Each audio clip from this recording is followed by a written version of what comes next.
오늘 아침 우리 같이 묵상하면서 은혜 나누실 하나님의 말씀은 신약성경 요한계시록 1장 12절로 16절 말씀입니다.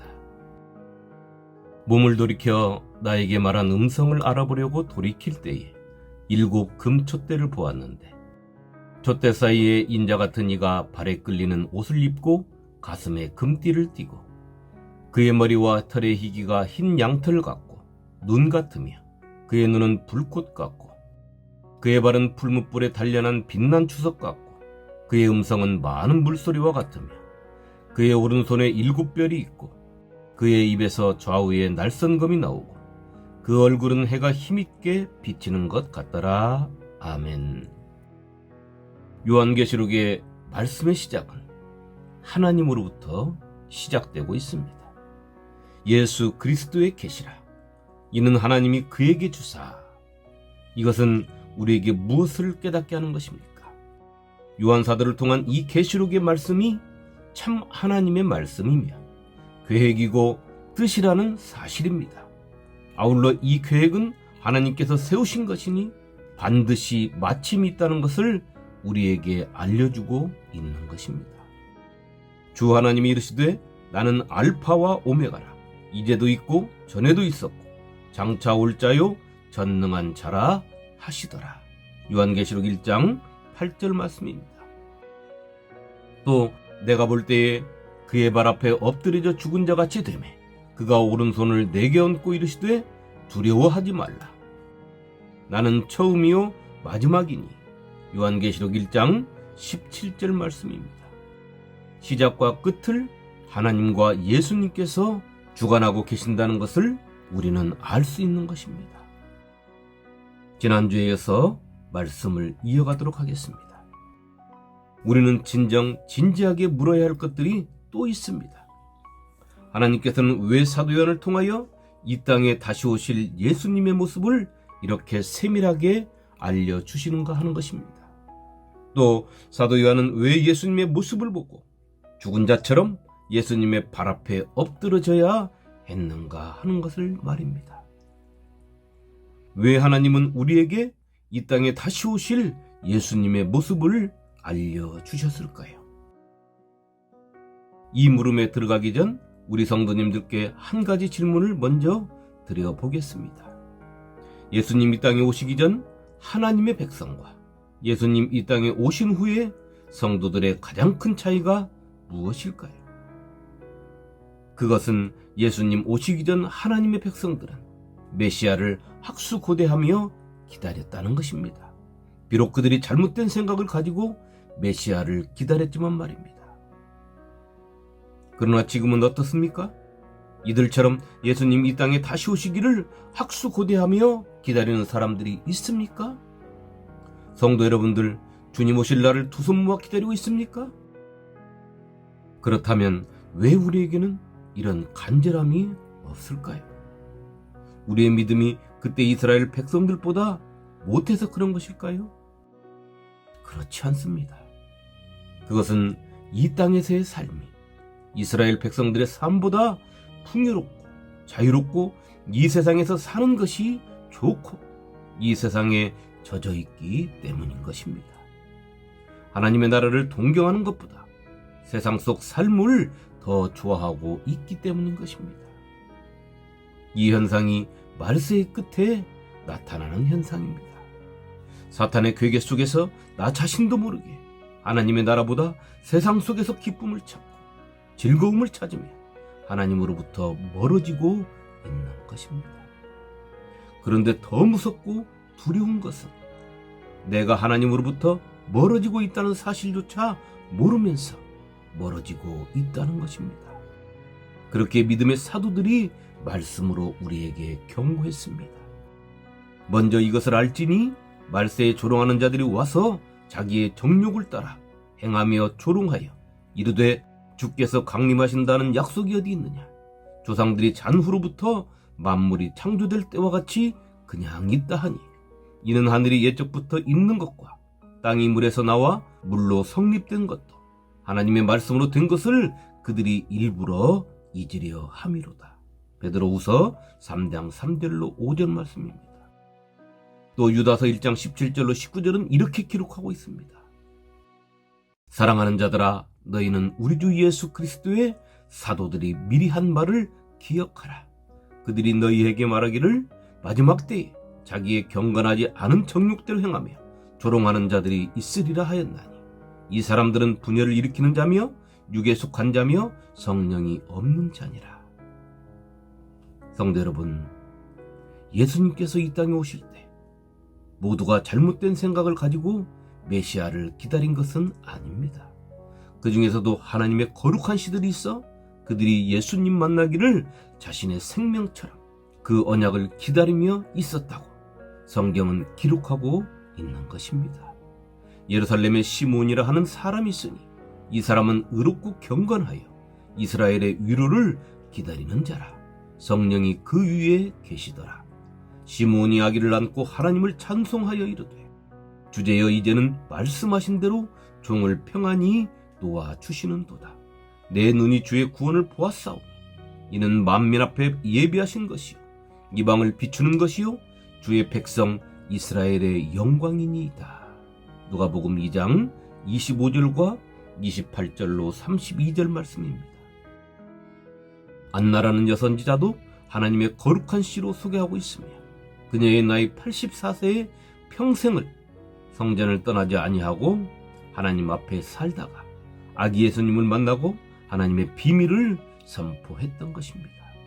마침 이때에 하나님께 감사하고 예루살렘의 속량을 바라는 모든 사람에게 그에 대하여 말하니라. 누가복음 2장 38절 말씀입니다. 오늘 이 시대도 마찬가지입니다.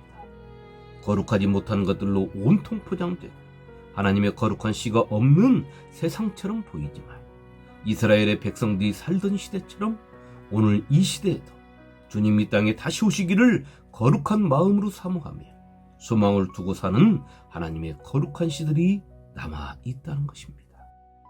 저와 여러분들이 하나님의 거룩한 씨로 남아 주님 이 땅에 다시 오실 때 기쁨으로 맞이할 하나님의 거룩한 성도가 되시기를 축원합니다.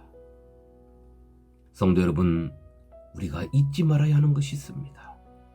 예수님께서 이 땅에 처음 오실 때나 다시 오실 때에 하나님을 믿는 하나님의 백성들 중에 잘못된 기다림을 갖고 살았던 믿는 자의 부류가 대부분이었다는 것과, 예수님의 다시 오심을 기다리지 않고 살아가는 지금 이 시대에 부류가 있다는 것을 우리는 믿음 안에서 깊이 생각하면서 내 믿음의 자세를 조명해야 하는 것입니다. 성도 여러분, 이제 우리가 던졌던 질문에 대하여 답을 찾아보도록 하겠습니다. 하나님께서는 왜 사도 요한에게 다시 오실 예수님의 모습을 이토록 세밀하게 알려주셨을까요? 첫 번째는 다시 오실 예수님을 기다리는 성도들의 믿음도 옛날 이스라엘 백성들의 믿음과 별반 다를 것이 없기 때문입니다. 내가 너희에게 이르노니 속히 그 원한을 풀어주리라. 그러나 인자가 올 때에 세상에서 믿음을 보겠느냐 하시니라. 누가복음 18장 8절 말씀입니다. 우리는 우리를 구원해 줄 메시아만 기다리는 신앙을 가지고 살아가고 있습니다. 그러나 진정한 신앙은 내가 구원의 메시아를 맞이할 신앙의 삶이, 자세가 되어 있는 신앙이 되어야 하는 것입니다. 나를 구원해 주시기만을 바라는 신앙은 젖먹이 신앙이 성숙하지 못한 신앙인 것입니다. 우리가 진정 성도라면 구원받은 자로서의 삶을 이 세상 속에서 살아내야 하는 것입니다. 이 모습을 세상에 내놓아야 하는 것이지요. 우리 주님께서는 일찍이 경고하셨습니다. 신랑을 기다리는 열처녀의 비유를 통해서 말입니다. 예수는 믿는다고 하면서 예수의 삶을 살지 않는 사람들, 예수는 믿는다고 하면서 예수와 함께하지 않는 사람들, 예수는 믿는다고 하는데 세상을 좋아하는 사람들, 이 사람들은 예수님을 맞이할 기름을 준비하지 않고 구원의 주시기만을 기다리며 사는 사람들입니다. 우리는 예수님의 말씀에 역설적으로 예수님께서 보실 수 있도록 믿음을 내놓아야 하는 것입니다. 우리의 이마에 구원의 인침이 있다면 말입니다. 이 사람들은 여자와 더불어 더럽히지 아니하고 순결한 자라. 어린 양이 어디로 인도하든지 따라가는 자며 사람 가운데서 속량함을 받아 처음 익은 열매로 하나님과 어린 양에게 속한 자들이니 그 입에 거짓말이 없고 흠이 없는 자들이더라. 요한계시록 14장 4절로 5절 말씀입니다. 두 번째는 다시 오실 예수님이 누구이신가를 정확하게 우리에게 알게 하시기 위함입니다. 다시 한번 예수님의 모습을 살펴보겠습니다. 예수님은 인자 같은 이로서 7개의 금촛대 사이에 나타나셨습니다. 7 금촛대는 7교회라 했습니다. 7이라는 수는 완전한 수를 말하고 있으니 모든 교회를 말하고 있는 것이며 금촛대 사이에 계심으로 교회의 주관자이시며 머리가 되심을 사도 요한을 통하여 보여주고 계신 것입니다. 발에 끌리는 옷을 입고 가슴에 띠를 띠셨습니다.